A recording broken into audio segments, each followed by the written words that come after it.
আপনি নামাজ পড়েন, কিন্তু কখনো কি মনে হয়েছে আল্লাহ সত্যিই শুনছেন তো? তাহলে এই গল্পটা শুনুন।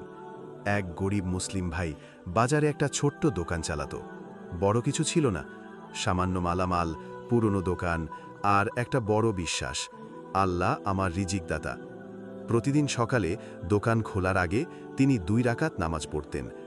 নামাজ শেষে তিনি হাত তুলে দোয়া করতেন, হে আল্লাহ, রিজিক তো আপনার হাতে, আমি শুধু চেষ্টা করি, আপনি বরকত দিন। একদিন হঠাৎ বাজারে বিশাল আগুন লাগে। বড় বড় দোকানগুলো পুড়ে ছাই হয়ে যায়। মানুষ দৌড়ে আসে, চিৎকার, কান্না, আতঙ্ক। ছোট দোকানদারও ছুটে যায় নিজের দোকানের দিকে। গিয়ে দেখে চারপাশের সব দোকান পুড়ে গেছে, কিন্তু তার দোকান অক্ষত। মানুষ অবাক হয়ে বলল, তোমার দোকান তো আগুনের মধ্যে ছিল, এটা বাঁচল কিভাবে? লোকটি চোখ ভেজা গলায় বলল, আমি প্রতিদিন আল্লাহর কাছে দোয়া করি।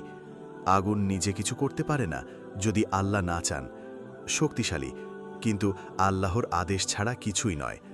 যে আল্লাহর উপর ভরসা রাখে, আল্লাহ তার জন্য এমন রাস্তা খুলে দেন যেখানে মানুষ কিছু কল্পনাও করতে পারে না। তাওয়াক্কুল, আল্লাহর উপর ভরসা, হচ্ছে মুমিনের সবচেয়ে বড় অস্ত্র।